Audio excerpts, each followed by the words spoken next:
Ambitieux et innovant, Rubens est à découvrir à travers les 170 œuvres de l'artiste, réunies dans cette première exposition internationale, tout à fait inédite, au Louvre-Lens. Réaliser une exposition en 2 ans et demi, surtout une exposition de cette ampleur, sur un peintre du niveau de Rubens, c'est un vrai tour de force, et ce tour de force, c'est à Blaise qu'on le doit. C'est surtout aux prêteurs, en fait, qui nous ont prêté des choses exceptionnelles, d'une qualité internationale.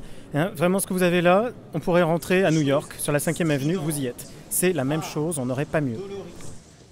Beaucoup de couleurs, parce que Rubens est un coloriste extraordinaire, et aussi la surprise, parce que il y a beaucoup d'œuvres, des sculptures, des dessins. Enfin, je pense que c'est une exposition qui va beaucoup étonner. C'est peut-être pas le Rubens qu'on attendait. 53 prêteurs internationaux ont permis de restituer la création rubénienne, soulignant le caractère singulier de l'exposition. Nous avons une très importante représentation d'une Diane Chasseresse qui vient d'un petit appartement à Madrid, une collectionneuse. C'est l'une des choses qui va étonner tout le monde, y compris les grands spécialistes.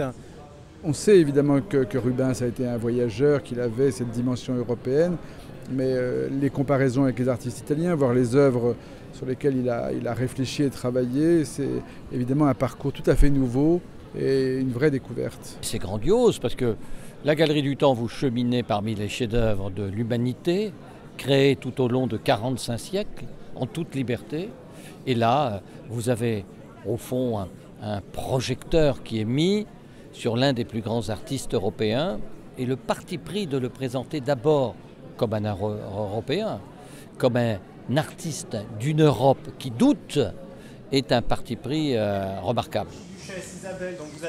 Parce que l'art baroque de Rubens est hors du commun, le mélange des genres, qu'ils soient politiques, religieux ou artistiques, nous entraîne dans un cheminement original, réparti en 6 thématiques, consacrées à la monumentalité éphémère, penser le corps ou émotions religieuses et foi baroque. L'exposition a permis des prêts exceptionnels, par exemple donc ce grand camée de France qui appartenait aux collections royales françaises depuis l'époque de Saint-Louis, qui pour la première fois est présenté avec les peintures, les gravures qu'il a inspirées. Donc c'est une des œuvres extraordinaires, des joyaux de l'exposition, mais il y en a plein d'autres, donc venez, revenez ici.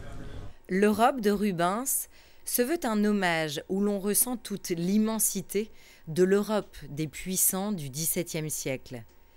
L'émotion également est au cœur de cette exposition, une mise en valeur du maître d'Anvers, Pierre-Paul Rubens.